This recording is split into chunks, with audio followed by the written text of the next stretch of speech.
ilmu kita hebat apapun, saya berjamin secara intelektual, saya bertaruh secara intelektual, nggak ada yang bisa ngalahkan argumentasi kita.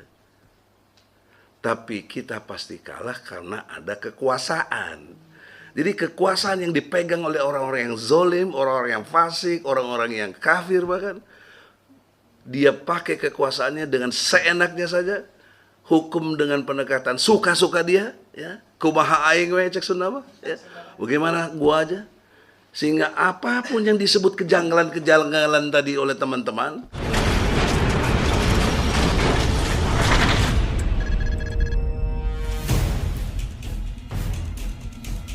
Profesor Dr. Egy Sujana, SHMA, kami persilakan selaku Ketua Umum TPUA. Takbir! Allahu Akbar. Terima kasih Adinda Ahmad Hosinuddin. Bismillahirrahmanirrahim. Assalamualaikum warahmatullahi wabarakatuh. Waalaikumsalam warahmatullahi wabarakatuh. Dalam formulasi yang bisa kita dapati malam ini, setidaknya menurut teori yang saya bangun, Osjubedil, ya, insya Allah bisa ketemu bahwa konstruksi hukum yang saya pahami dibangun dalam dua hal dasar yang penting, yaitu logika dan moral. Jadi muatannya harus ada dimensi moral dan dimensi logika atau pola pikir. Pola pikir saya membatasi dalam pengertian OS. OS itu objektif, sistematis, toleran. Dalam perspektif moralnya adalah jubedil, jujur, benar, adil. Sayangnya orang selalu ingin mencapai adil, tapi tidak melalui proses yang benar. Dan mau dapat kebenaran, tapi tidak melihat kejujuran. Padahal itu satu rangkaian yang nggak bisa dipisah. Ya, kalau jujur pasti benar, kalau benar pasti adil. Oleh karena itu, dalam bangunan moral dan logika dikaitkan dengan kasus terorisme, itu harus ada tambahannya lagi di samping menjadi fakta, hukum, data hukum, dan logika hukum tadi. Tambahannya lagi dalil. Dalil-dalil tadi sudah banyak dari Ustadz kita yang menerangkan tentang itu. Tapi yang belum terungkap menurut saya, logika yang sederhananya tentang terorisme ini bukanlah berasal dari yang dimotivate atau yang didorong oleh ajaran Islam. Karena ajaran Islam rahmatan lil alamin.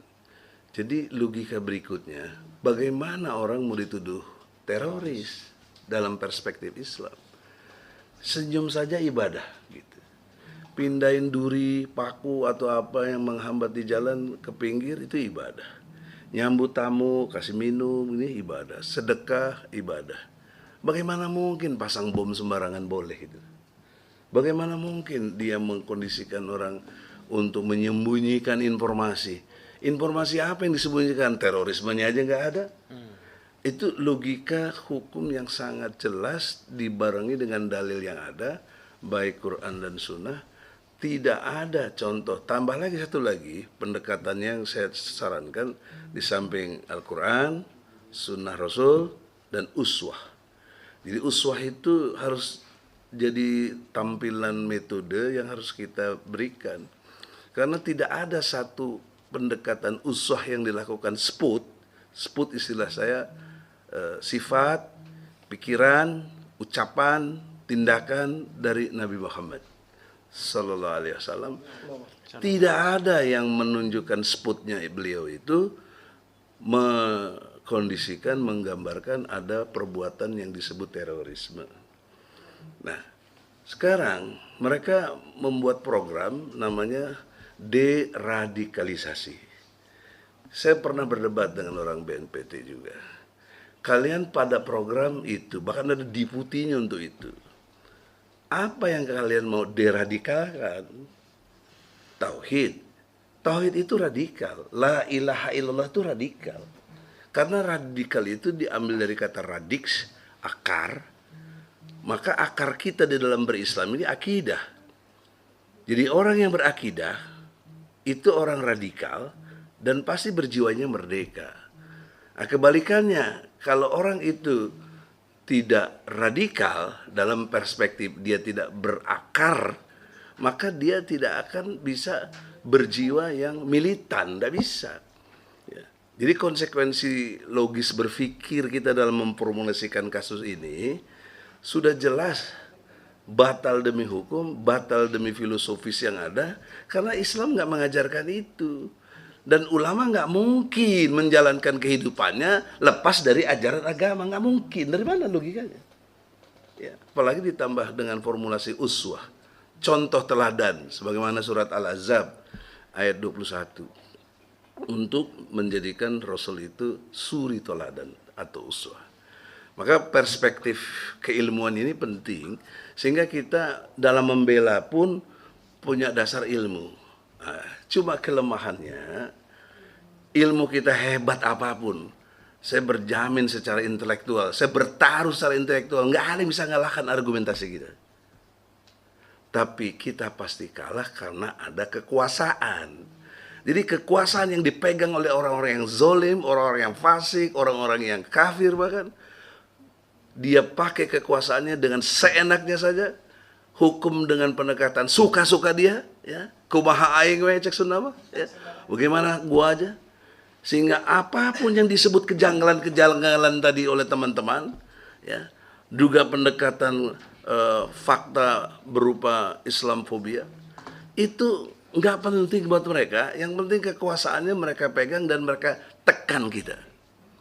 Ya.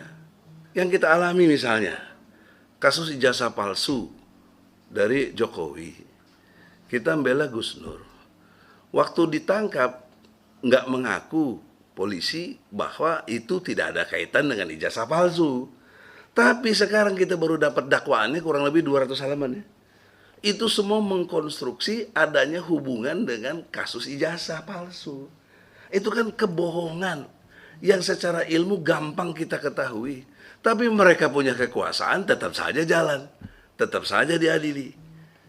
Nah, begitu juga Farid Othbah yang kita hormati, yang dimuliakan Allah.